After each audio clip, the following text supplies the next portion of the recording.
In Woodsboro, Scott and his girlfriend Madison arrive at an infamous house. Many years ago, a series of murders happened there, and now it's become an attraction. People can rent it to spend the weekend and admire the decorations that represent the crimes. Scott is a big fan, so he's taking dozens of photos, but Madison is bored.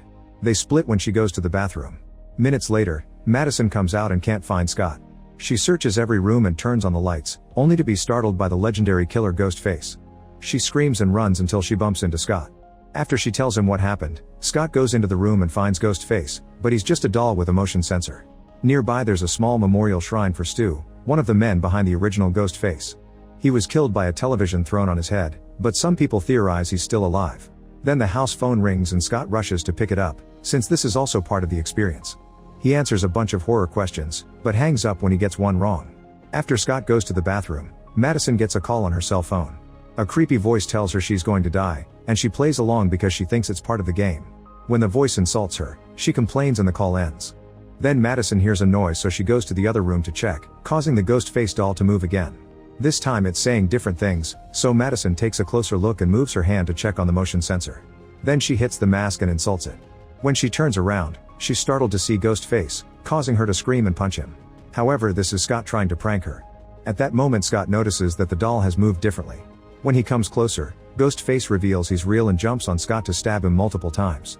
After Scott drops dead, Madison throws a decoration at the attacker and runs away. Ghostface takes a shortcut through another room to appear in front of her and knocks down the table to come closer, grabbing her by the hair before throwing her on the stairs. Madison tries to crawl away, but Ghostface grabs her leg to drag her down and hits her head on the railing. After some struggle, Madison manages to free herself and runs upstairs to rip a lamp off the wall, which she then uses to hit Ghostface. She tries to run after kicking him, but soon he's attacking her again. As she tries to defend herself, she kicks the wall and manages to push them both over the railing. Madison holds on to the lamp, but Ghostface falls. By making the lamp swing, Madison puts her legs over the railing, only to slip and fall too. Ghostface waits with his knife up and she lands on top of it, getting stabbed in the stomach. Barely conscious, Madison watches Ghostface set the house on fire. He then throws gas on her and lights her up too before leaving. In Pine Grove, Tatum is busy on her phone when she suddenly hears a noise. She looks out the window and is startled by a presence, but it's her boyfriend Ben. The couple falls on the bed to get naughty, only to be interrupted by a knock on the door. Tatum throws Ben off before her mother Sydney comes inside. She immediately sees Ben failing to hide and kicks him out. Then Tatum argues with Sydney because she's overprotective. Sydney is a survivor of Ghostface's killing spree and wants her daughter to learn from her mistakes, but Tatum just thinks her mother is a hypocrite. Then Sydney turns on the alarm system and goes to her room to get naughty with her husband Mark. The next morning Mark checks on the construction happening in his garage before work. Meanwhile Sydney goes to her cafe and prepares an order for Lucas, who mentions a documentary he saw about Ghostface last night and asks Sydney to be on his podcast. He's interrupted by his mother Jessica, who apologizes for her son's behavior. Then Sydney makes an order for Carl, who looks extremely creepy and doesn't say a word. During her break, Sydney asks Jessica for advice on how to handle a teenager. Jessica points out that it's a dangerous world and their kids need to learn to protect themselves. She also shares that her husband was abusive, so she left him and now she's raising Lucas alone. At school, Tatum has to wear a dog costume for the play rehearsal. She trips and falls when she gets on the stage, accidentally pushing the main actress Hannah, who is currently hanging from the ceiling. Aaron is in control of her harness and tries to stabilize her, but he ends up getting her stuck on the set. Mr. George tells Hannah that she and Aaron need to practice more with the harness. Then he tells Tatum to bring more strength into her role and asks her to channel her mother's fire. In the cafe, Sydney gets a call from a creepy voice who claims to be Ghostface. She thinks it's just a prank and records the call to report him later. The voice assures her this is real and starts a video call. To Sydney's shock, Stu's deformed face appears. He knows about her daughter and moves the camera to reveal he's outside the school, saying he's about to strike. Sydney gets in her car and rushes toward the school while calling her husband, who is also the police chief. At school, Hannah and Aaron keep practicing with the harness on the stage. However, Aaron is distracted by some noises. After a few minutes, Hannah gets nervous because Aaron isn't answering anymore. Suddenly the lights go out and only a very bright one is focused on her. Then the harness starts acting crazy, throwing Hannah all over the place. As she screams for help, Ghostface appears on the stage and watches Hannah swing. Whenever she's close enough, Ghostface slashes her with a knife. For his last move, Ghostface raises his knife and lets her swing on it to cut her torso open, instantly killing her. Then Sydney arrives and insults Ghostface before she opens fire. He runs away, so Sydney tries to follow him while the cops rush to the exits. Backstage, Sydney finds Aaron's body and yells her daughter's name, worried that she may be dead too. At that moment Tatum appears behind her and Sydney hugs her, moving her away so she won't see the bodies. Afterward, the police question George and all the members of the theater club.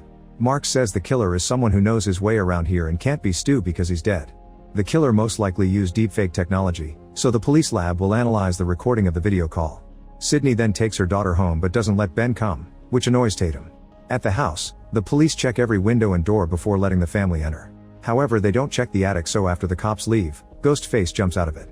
In the bedroom, Sydney starts packing their things so they can move, and Tatum complains since she doesn't want to abandon her friends. When Sydney goes to her own bedroom, she asks Mark why he turned off the lights, but he says he didn't. Suddenly another light goes out, so the couple goes looking for the daughter, only to discover that she's become Ghostface's hostage. When Mark puts his gun down, Ghostface kicks it away. Then Mark tells Tatum to move and jumps to knock Ghostface down. The men start fighting and Ghostface manages to slash Mark's arm before they struggle over the gun, accidentally firing it at the wall. When the knife is dropped, Sydney kicks it toward Mark before she starts beating up Ghostface. Mark tries to take over the fight, only for Ghostface to push him down the stairs. Since Mark is now unconscious, Sydney and Tatum run to the bedroom. Sydney moves her shoe rack to reveal a hidden panic room behind it. When Ghostface tries to follow them, Sydney knocks him down with a bat and closes the door. Ghostface starts pounding on it, but it's very thick steel and it won't even budge. Then Sydney shows Tatum that there's a secret passage in the panic room, so they start crossing it to try to rescue Mark. Ghostface realizes he can't open the door and is about to leave when he hears noises behind the walls. The women freeze and stay silent as Ghostface starts tapping the wall and eventually stabs it. They both scream and try to move as quickly as possible as Ghostface keeps stabbing the wall over and over. When the knife lands close to Sydney, she hits it with the bat, bending it to get it stuck. However, Ghostface gets a fire poker and keeps trying, slashing Sydney's arm in the process. While the women reach the end of the tunnel, Ghostface looks for Mark near the stairs, but the body is gone. As the duo comes out of the house, Mark tackles Ghostface from behind and they start fighting again in the front yard. Sydney breaks a birdhouse on Ghostface's back and Mark sends him rolling down the yard. Ghostface ends up in the middle of the street and he's run over by a car that instantly kills him. This car is being driven by Gail, another survivor from previous Ghostface massacres. She's a journalist and her assistants are twins Mindy and Chad. They're also Ghostface survivors and related to a previous victim. After Gail reunites with Sydney, it's finally time to reveal Ghostface's identity. A cop removes the mask, but nobody knows who this guy is. Sydney recognizes him as Carl from the coffee shop, but she doesn't know anything about him. This is strange since Ghostface is usually someone close to the victims. After the police close the area, they search for information on Carl and discover he escaped from the psychiatric hospital 2 weeks ago. He had been locked up for a triple murder. Sydney still thinks this was too easy and points out that there are always two people behind Ghostface. When she looks at the curious crowd forming around the police tape, she notices George and Ben. As the family returns to the house, they're approached by their neighbors Lucas and Jessica, who want to offer their sympathies. Gail gets suspicious of Lucas because he has so much interest in true crime and the Ghostface cases, so Jessica defends her son and tells Gail to back off. While having some coffee, Gail explains to Sydney that she came to town after hearing about the murders in the Woodsboro house. At that moment, she receives another video call from Stu, who is delighted to see Gail and promises to kill them both. After Stu hangs up, Sydney realizes this won't stop until they do something, so she agrees to help Gail investigate. The next day, Sydney and Gail get a call from the police explaining that there's no intake from Stu's body in the system. The coroner from that year has already died, so they don't have anyone to ask either. Sydney theorizes someone stole the paperwork to make it look like the body never reached the morgue. In the psychiatric hospital, the duo talks to Supervisor Marco and convince him to show them Carl's room with the excuse of covering the story for TV. Marco explains that the police searched the room last night and that Carl was a very violent man. They find very creepy drawings on Carl's wall, but Marco says he never heard Carl show interest in Sydney or the Ghostface stories. Then Sydney shows him a screenshot of Stu's call and Marco immediately recognizes him as a nameless patient who arrived at the hospital 16 years ago. He was amnesiac because of a blow to the head and attacked a girl while wandering the streets. Justice declared him incompetent and sent him to the hospital, but he was released 2 days ago. Marco also confirms that Stu was a very close friend of Carl's.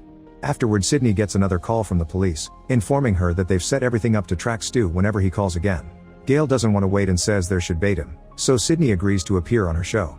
Back in the house, Mindy notices that Lucas is working on his yard but keeps glancing at Sydney's place, which she finds suspicious. Chad checks the security cameras but can't find the moment Ghostface sneaked in, so he guesses the footage was hacked. Tatum asks the twins why they came back after all they went through, so they explain it's their duty. She sees their point and wants to help too. Moments later, Mark hears noises in the construction area and goes to investigate. He finds some tools on the floor and picks them up, unaware that Ghostface is lurking behind him. After closing the garage door, Mark turns off the lights and Ghostface takes the chance to attack him. He wraps Mark in a plastic curtain and stabs him multiple times. In the evening, The twins make Tatum gather her close friends at a bar to discuss theories. Tatum also gives Ben a copy of Stu's call that she found in Sydney's cloud. Ben analyzes the face but can't find any inconsistencies, so if it's a fake it's a very good one. Then Mindy starts searching for a motive for murder among Tatum's friends. Ben's angry that Sydney doesn't approve of him, Lucas is obsessed with the ghost face case, and Chloe dislikes boredom. All of them deny being the killer. Meanwhile, Gail's show begins and she interviews Sydney so she can share with the public what has been happening. The kids watch the show at the bar. Sydney asks the killer to call her because she wants to know what he wants, and Gail tries to provoke him by calling him a chicken, but the call never comes. The interview continues and Gail asks Sydney about her family. Sydney refuses to talk about her kid but Gail keeps poking, wondering if Sydney is afraid of passing her trauma to Tatum. Sydney gets annoyed and walks away, so Gail has to cut the show short. Afterward, Gail tells Sydney that this was unfair. Sydney wonders what her friend would have done if she had asked invasive questions, so Gail swears she's fine. However, she keeps taking medicine for her state of mind. In the bar, Tatum says she wants to be with her mother so Ben agrees to drive her to the station. After the transmission ends, Sydney finally gets a call from Stu, who tells her he's at the bar with her daughter. Sydney says it's impossible so Stu explains that Tatum sneaked out, which explains the open garage door. Gail tells her team to call the police while Sydney runs out of the building. She also keeps calling Mark to no avail. Outside the bar, Tatum gets in Ben's car and finds his computer. To her shock, she finds a software he's been using to create Stu's deepfake on top of his own face. Ben says he was only playing around with it but Tatum doesn't believe him, so she hits him with a laptop and gets out of the car. Unfortunately, Ghostface is already waiting for her, so she runs in the opposite direction. In the bar, Chad and Mindy realize they shouldn't have left Tatum alone, so they try to go after her. Since the front door is locked, they go looking for another exit. In the kitchen, Chloe is getting rid of a burned pizza when suddenly the lights go out. When she turns around she sees Ghostface so she tries to run, but he keeps blocking her way. Chloe then grabs a kitchen mace and tries to defend herself, but Ghostface keeps throwing her around and smashing her on the furniture. The knife falls in the struggle, so Chloe picks it up. When she senses someone near her she immediately attacks, only to discover she stabbed Chad. Ghostface appears behind him and takes his knife back before dropping him. Then Mindy tries to attack Ghostface, so he slashes her stomach and she collapses too. Chloe hits Ghostface to distract him and runs back into the bar, where she tries to tell Lucas to run. However, Lucas enters the kitchen anyway. After a few seconds of silence, a bleeding Lucas is pushed out. Chloe hears Ghostface coming so she hides behind the bar and somehow Ghostface doesn't see her when he peeks. Then the door can be heard opening and closing, so Chloe decides to come out. However, this is a trap and Ghostface quickly catches her. He pounds her head on the bar before pushing her body into a pile of glasses. The shards easily slash her to death. Lucas tries to crawl away, but Ghostface drags him back and impales him on the beer tap, causing him to puke alcohol mixed with blood. At the same time, Tatum stops running to catch her breath, only to discover that Ghostface is nearby. She tries to go to the nearest store, but the door is locked and nobody answers her yelling. Then she grabs a sign and waits until Ghostface comes to hit him. She keeps running down the street asking for help, however nobody comes out so she hides behind a florist's kiosk. While keeping an eye on Ghostface, Tatum is startled by something behind her, but it's just Ben. He insists he isn't the killer and Tatum apologizes, assuring him that she knows better now. The sweet moment is interrupted by Ghostface attacking Ben from behind. Ben fails to defend himself and Ghostface stabs him multiple times. A furious Tatum pushes Ghostface into a store, breaking the window. Then she checks on Ben, but he's already dead. She has no choice but to keep running and makes it to her mom's cafe. Since she knows the lock's password, she manages to hide inside. This sends an alert to Sydney's phone. When Ghostface arrives at the cafe, he finds the door locked and decides to leave. However, he freezes when he hears Tatum's phone. She quickly cancels the call and waits until Ghostface is gone to send Sydney a text explaining what's happening. Sydney tells her that there's a gun in the office, so Tatum comes out of hiding. At that moment, Ghostface returns with the password and opens the door to chase Tatum. She rushes to the office and blocks the door with the furniture. Sydney sees it all on the security camera and calls her daughter to tell her the safe code. Once Tatum takes the gun out, Sydney teaches her how to turn the safety off. When Tatum starts having a breakdown, Sydney gives her a speech about survival and says she takes after her. As soon as Ghostface walks away from the door, Sydney tells Tatum to shoot at the wall. The bullets go through and finally bring Ghostface down. Tatum comes out and Sydney tells her to shoot him in the head to be extra sure, but Ghostface reacts faster and starts fighting Tatum for the gun before throwing her at a table. Tatum grabs a fire extinguisher and hits Ghostface in the head to knock him down again, but when she tries to run away he grabs her leg to make her fall. A desperate Tatum hits him with a couple of chairs and brings him down on a table. Now Tatum can finally leave, however she's shocked to find another Ghostface at the door. Both killers jump at the same time to surround her as she screams. Minutes later Sydney arrives at the cafe and only finds the gun. She then gets a call from Ghostface, who says he won't kill Tatum until Sydney is at home to see it. Sydney runs back to her house and finds all the screens playing clips of Stu. He confirms he isn't real and his face starts changing into previous victims and other killers who also use the ghost face mask. Eventually Sydney finds Tatum tied to a chair in the backyard with Ghostface, who takes off his mask to reveal he's Marco. He also calls Stu by name and the other ghost face appears behind him. Marco then brings Mark from the garage and kicks him to confirm he's still alive. The other ghost face decides to take off the mask too and Sydney is shocked to see Jessica. Marco confirms that Stu is still dead and explains that he used to work as a Google security specialist, so he has lots of computer knowledge. Sydney begs for mercy and Jessica mocks her, saying this isn't like her.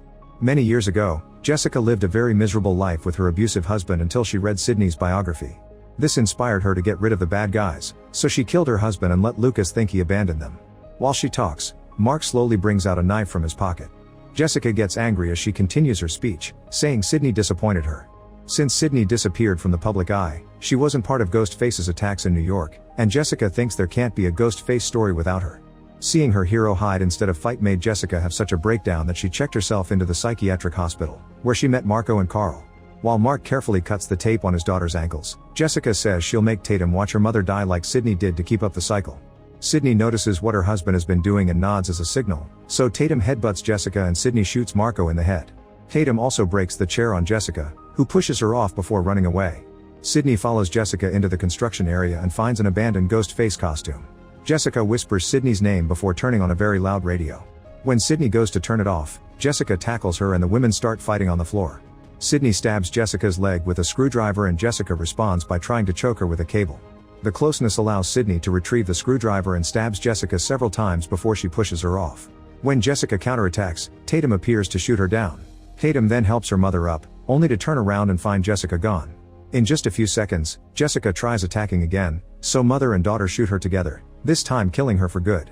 Afterward the police and reporters surround the house.